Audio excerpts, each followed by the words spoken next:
I was halfway down the ridge when I saw the dust boil up like the land was breathing hard. That kind of dust means trouble or herd broke loose, a twister spinning somewhere far. Or sometimes a coach that's lost a wheel and luck in the same turn. Mesquite Ridge isn't a place strangers come often, and when they do, it's rarely good news. I nudged Buckshot forward, the gelding's ears flicking sharp to the sound of shouting below. Redwater Pass curves mean and narrow. One bad turn and a man can meet the canyon faster than prayer. Sure enough, the stagecoach sat half-canted in the rutted road. One wheel splintered, and the rest of it leaning like a drunk too proud to fall. The driver swore under his breath, while two passengers waved useless hats at the lowering sun, and then I saw her. She stood a little apart from the others.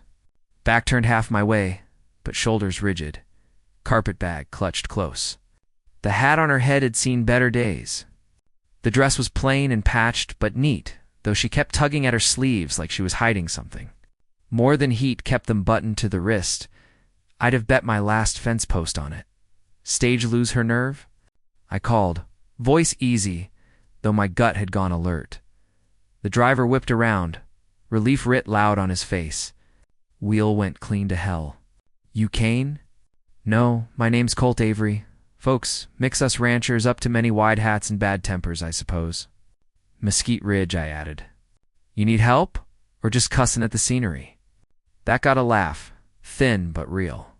I swung down, dust puffing around my boots. Up close, the air smelled of hot iron and horse sweat, the dying day humming with cicadas.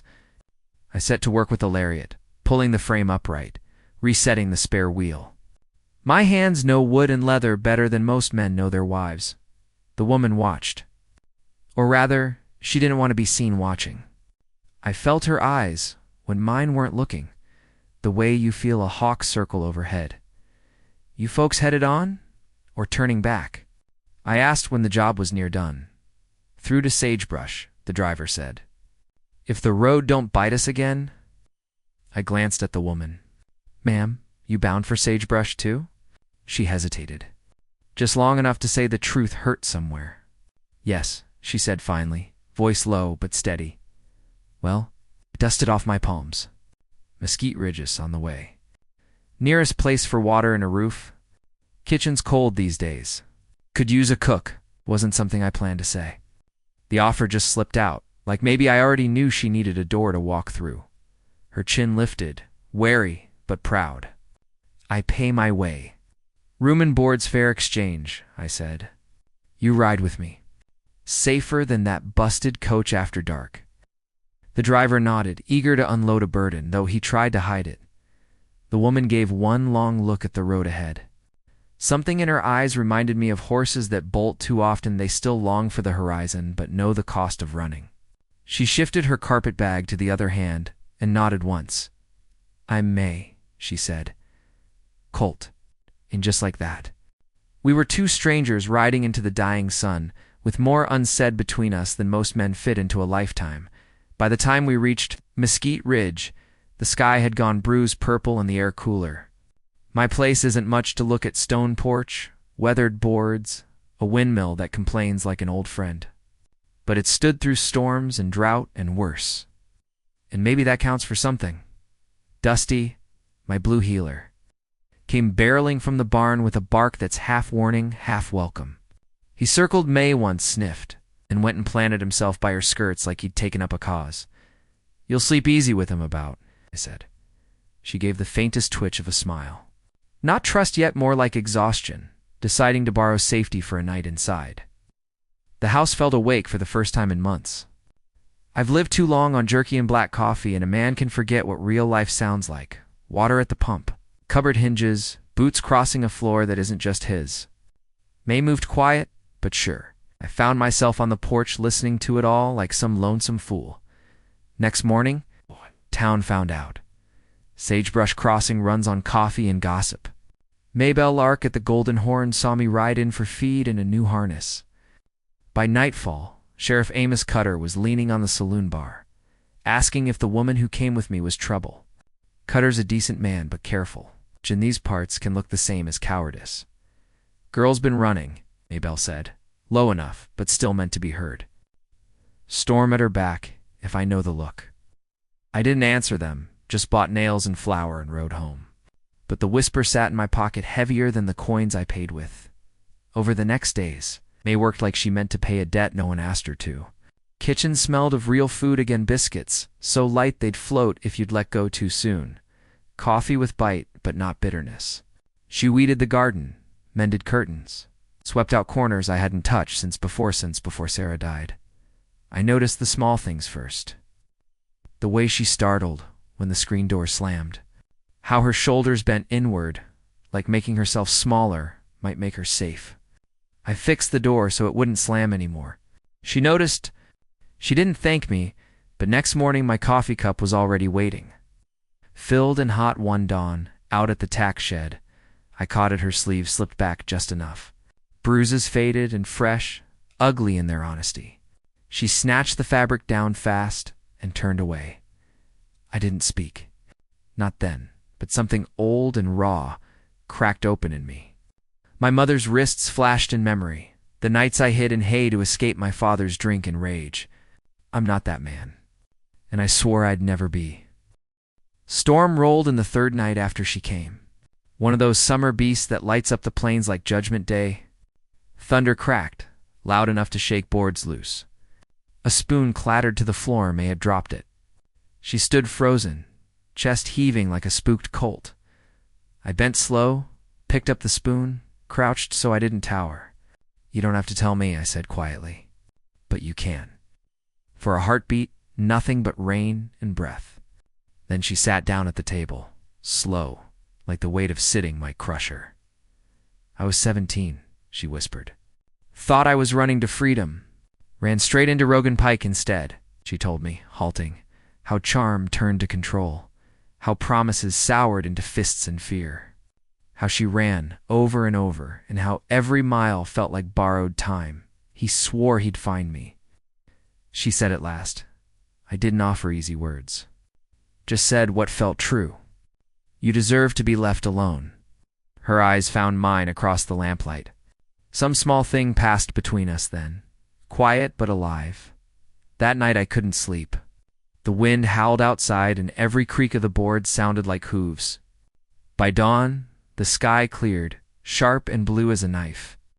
I saddled Buckshot and went fence riding. But the whole time I thought about what might ride out of the horizon. By the garden gate, Mae knelt among the weeds, sleeves still down. When she looked up, her face was pale but set. I tipped my hat, unsure if it meant anything. She nodded back, just a little, sometime midweek. Mabel rode out in her bright red shawl and boots that could shame a preacher. She brought gossip and pie in equal measure, and both she handed Mae without asking first. Men here talk too much, she said bluntly. Don't let them decide your worth. Mae blinked fast, but her chin rose half an inch. It was something to see. The first shadow fell the next day. I was mending the windmill when Dusty barked low. 2 riders down the slope, circling, then vanishing like ghosts. Didn't like the look of them. Didn't like the way the brake line on the mill came loose soon after. The whole tower groaning forward, just as Mae stepped out with a bucket. I didn't think, just threw myself sideways.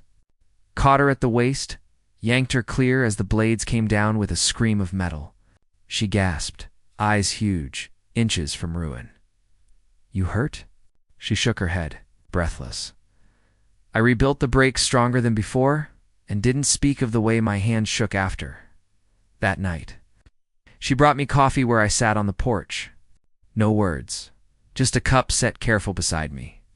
But when I looked up, she was meeting my eyes straight on for the first time. I know trouble when it sniffs a trail. And trouble's name is Rogan Pike. They'll come again. They always do. But I also know this. Mesquite Ridge's roof doesn't leak easy. And I'm done letting fear write the map. Mae doesn't know it yet. But something shifted out there when that windmill fell. I'm not just fixing fences anymore. I'm making a stand. The wind changed the next evening. It came down off the high ridges, dry and sharp. The sort of wind that carried sensage, horse sweat, and something else I'd rather not have smelled. Dusty smelled it first, stiffened at the edge of the yard, hackles turning his spine to wire. I stepped out of the barn with a bridle in one hand and the Winchester in the other. The sky was still washed gold, but it felt wrong too still, too watchful. Mae was at the well, drawing water.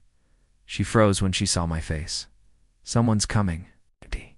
My voice came out lower than I meant. She didn't ask who. She didn't have to. We both heard it then. Faint hoofbeats sliding over the hard pan. Not fast, not careless. Like a man who wants you to know he's close and doesn't fear your knowing.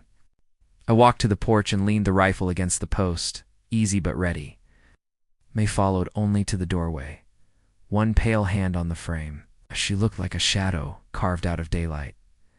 When the rider broke the last swell of land, my stomach went cold but steady. Rogan Pike. Even without the stories, you'd know him.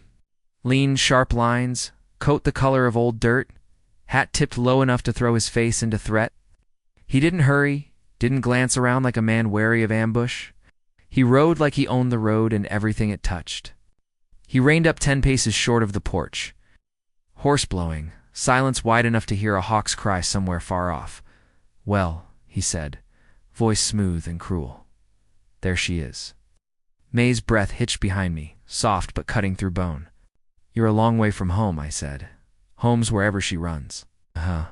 His eyes slid past me to her, slow and sure, and I felt her shrink back even as she stood frozen. "Time to come along, darlin'." "No." Her voice was small but clear. He smiled like a man playing cards with all the aces. She'd say no before. He told me, still not really looking at me. "Doesn't hold. It does here." I stepped down off the porch. Just one step, but enough to put me between them full. He tilted his head, measuring. His hand drifted low, not yet to the gun, but close enough my blood heated. "You a lawman? No? Then you got no business. She's under my roof." Something sharp flickered in his eyes. "Ain't about roofs. It's about people." I pulled a laugh from him, harsh and sudden. "City talk. Out here, what you can hold is what's yours." I took another step, boots sinking just enough to feel the grit. "You held her once? You hurt her? You don't hold her again." The smile broke then. Anger cracked his cool. His hand twitched toward the revolver. I didn't draw, not yet. Just shifted my weight so the rifle at my side caught a lick of light. "Careful," I said softly. We stood there, the three of us, the whole world silent but for Dusty's low growl and the hot ticking of my heart. Mae's breath came quick behind me. I could feel it more than hear it. Pike's fingers hovered near his gun. Then, maybe because I didn't blink, maybe because the air itself turned against him, he eased off. He spat into the dirt. "You're making a mistake." "Could be. This isn't finished." "Probably not." For a long beat he sat there, face twisted with something meaner than anger. Then he jerked the reins and wheeled his horse, dust boiling up to swallow him whole. When the sound of hooves finally bled away, I let out a breath I didn't know I'd been holding. My hands were steady. My heart WASN'd. Single quotes, T'd. Mae stayed in the doorway, but she'd slid down until her shoulder touched the frame. Her eyes were huge, rimmed with fear, but not just fear. Something else there, shock, maybe. That someone stood and didn't strike. "He'll come back," she whispered. "I know." Her gaze found me. "He doesn't stop." Stepped closer to her, not touching, just near enough she could borrow strength if she wanted. "Neither do I." We stayed like that, silent but breathing the same night air, while the prairie swallowed the last echo of his horse. The smell of gun oil and sage drifted between us. Somewhere far out in the dark, a coyote cried once and then went quiet. I didn't know what tomorrow would bring, only that the first shot hadn't been fired, but the fight had begun. And this time I wasn't alone.